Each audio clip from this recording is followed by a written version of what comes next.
Olá, a paz do Senhor Jesus, sou o irmão Gil e hoje vamos aqui estar falando mais uma vez sobre um profeta. Esse profeta será o profeta Ezequiel. Bom, vamos entender o seu tempo, vamos entender sua relação, falar um pouco mais sobre a sua vida. Não vamos falar sobre o livro do profeta, mas sim sua vida particular, o que nós podemos dizer a respeito disso, o que a Bíblia nos conta. O que a tradição judaica nos conta a respeito desse profeta? Como que está ligando os fatos entre os profetas de sua época? Sim, Jeremias e Daniel. Embora que vamos entender que Daniel estava no cativeiro antes do profeta Ezequiel. E que quando Ezequiel foi mandado para o cativeiro, o profeta Jeremias ficou em Jerusalém falando para o povo se arrepender dos seus pecados. Bom, mas vamos entender o seguinte, que o profeta Ezequiel, ele nasceu em 620, 22, 23, os homens ainda estão decidindo ainda. Bom, ele nasceu nessa época, 622 anos antes de Cristo. Bom, e que ele nasceu durante o reinado do rei Josias. E Josias foi o último bom rei que existia em Jerusalém. Bom, vamos entender o seguinte.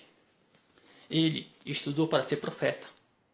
Sim, o profeta Ezequiel, ele estudou para ser sacerdote, estudou também para ser profeta, porque havia naquela época a casa dos profetas, onde se reuniam, onde as pessoas iam lá para aprender, para estudar para ser profeta. E ao mesmo tempo ele foi sacerdote, ele aprendeu a ser sacerdote. Porém, ele ia ser sacerdote para o rei, que ia ficar situado na cidade de Jerusalém. Já o profeta Jeremias, ele era profeta de uma cidade circunvizinha. Ele era sacerdote de uma cidade fora perto de Jerusalém. Entendeu? E ele era da comunidade ali ao redor. Mas porém ele sempre profetizava na cidade de Jerusalém. Vamos entender o seguinte, que muitos historiadores nos dizem, nos afirmam que quando o profeta Jeremias pregava, falava, tanto como Daniel, Mesaque, Sadraque e Abednego, como o profeta Ezequiel, eles ouviam as suas mensagens. Ele sempre estava ali ouvindo de longe. E quando ele tinha a oportunidade de estar com o profeta, ele se reuniu com o profeta para ouvir a mensagem do profeta, para entender o que Deus estava tentando dizer a respeito disso. Bom, e muitos afirmam que Daniel, Mesaque, Abednego, Sadraque e o profeta Ezequiel foram discípulos de Jeremias.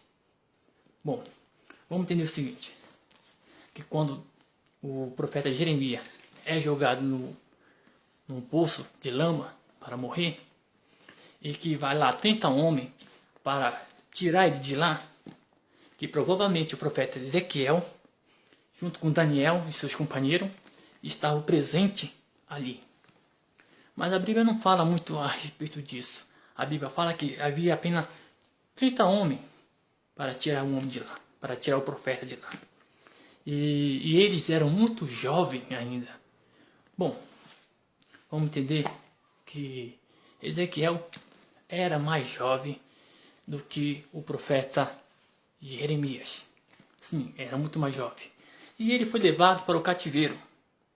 Bom, vamos entender a seguinte maneira.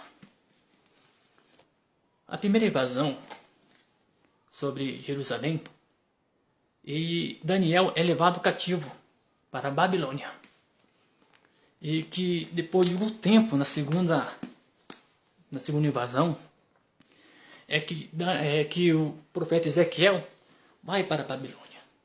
Mas antes, como falo, antes do profeta Ezequiel ir para a Babilônia, o profeta Daniel já está em Babilônia. Já está trabalhando para a casa do rei. Já está fazendo a obra de Deus. Se você ler um pouco sobre Daniel, no primeiro capítulo você vai ver que Daniel já entra um processo que Deus queria para ele. Bom, através de Daniel, o povo de Judá ficou bem visto aos olhos do rei Nabucodonosor, dando isso, porém, a ele a vantagem de cultivar a terra, sim, de cultivar a terra, de fazer negócios, de ser um povo praticamente quase livre, quase livre, e dando a ele uma boa terra, né? Dando ele livre acesso para casar, para fazer suas festas de lua cheia, de lua nova e cultuar o seu Deus. Tá? Vamos entender que quando Deus chama o profeta, quando que Deus chamou o profeta? Bom, a Bíblia nos relata que foi no 5º ano que o rei Joaquim foi levado ao cativeiro. O profeta foi levado ao cativeiro, ele tinha 25 anos. E aos 30 anos, ele foi ser chamado por Deus. Bom, o próprio livro nos conta que o profeta estava à margem do rio Quebar e Deus ali chama ele numa visão. E essa visão foi uma visão, não tem como explicar, né? Temos fotos, temos imagens aí de tentar simular os quatro seres viventes, né? Que tinha 4 rostos, as rodas que estava cheio de olhos, o trono do Senhor, o céu resplandecente como raio. Bom, daí Deus chama ele para o seu ministério, que vai durar 22 anos.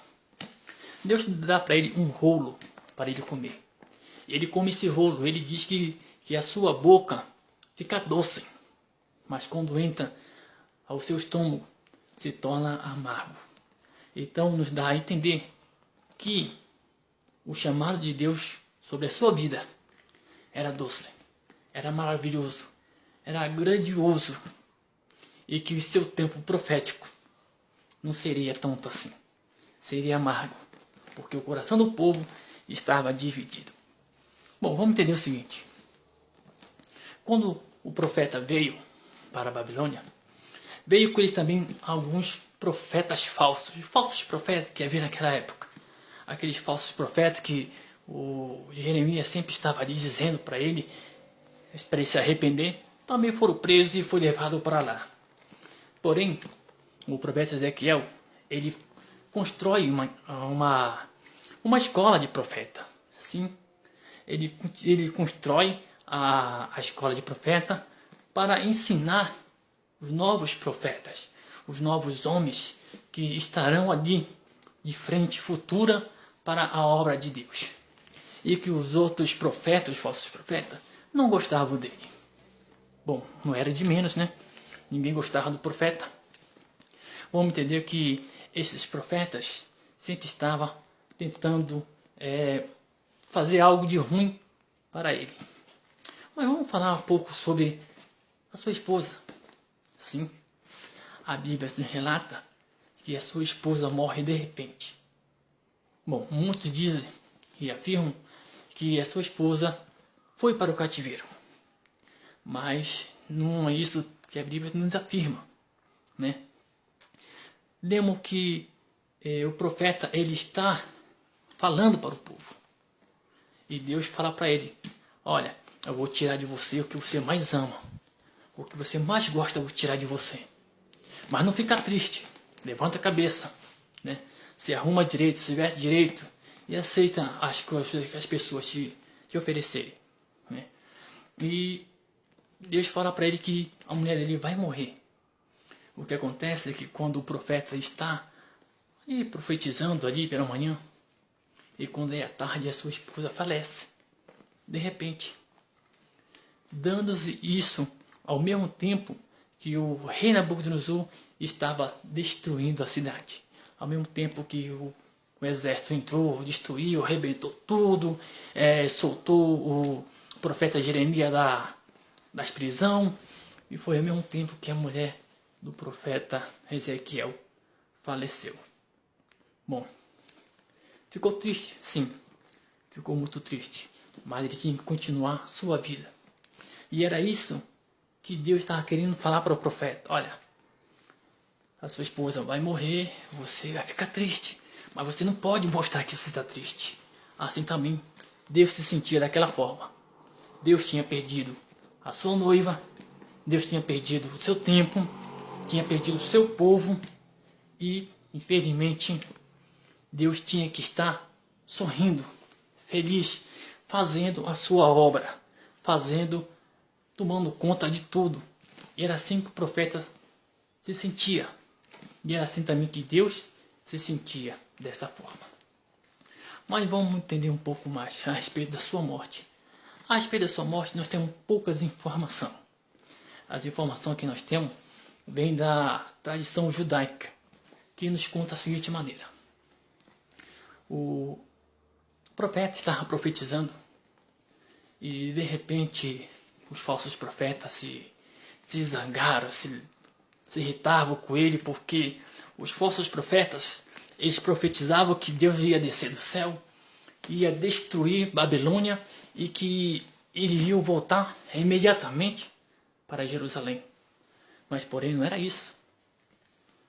O profeta estava ali para acalmar o coração do povo, para dizer que o povo que ele tinha de aceitar aquilo que Deus estava passando, aquilo que Deus estava tendo, que deu para ele, um período que ele ia ficar ali por 70 anos, um período que o profeta sabia, porque o seu professor Jeremias tinha profetizado, tinha falado, e ele sempre estava ali tentando acalmar o coração desse povo. Porém, a tradição judaica nos diz que esses profetas se reuniram e se exaltaram. Então, um dos príncipes de Judá foi lá e esfaqueou, assassinou o profeta Ezequiel.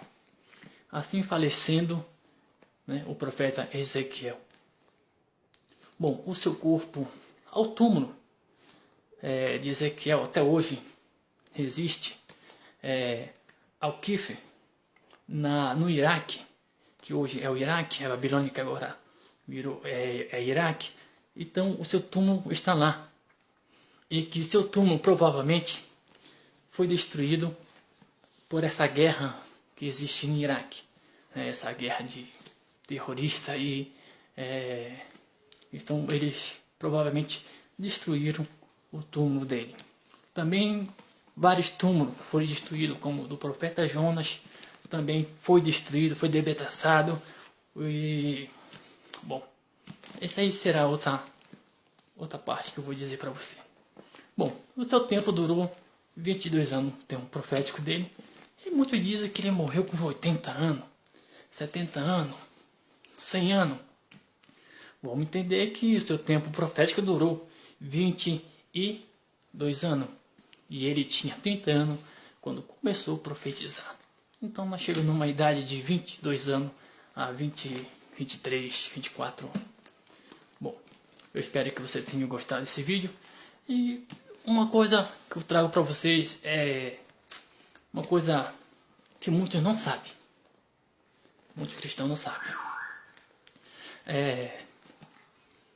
A respeito do profeta Daniel, Isaías, a respeito do profeta, outros profetas grandes, Jesus, João Batista,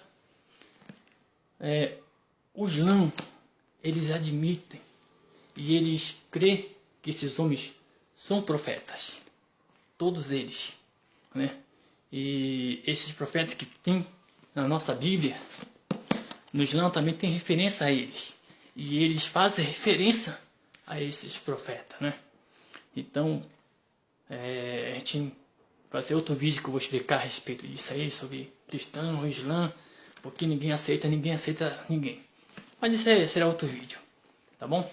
Bom, eu espero que você tenha gostado aí desse vídeo, que Deus abençoe você, mandar um forte abraço aí para os irmãos Igreja Pentecostal Unida em Cristo, né? O pastor Nildo, um forte abraço para você, nosso irmão pastor Dário, lá em Macaé, Rio de Janeiro também. Um forte abraço para você, sua esposa. Que Deus abençoe você e seu ministério. Fiquem todos com Deus.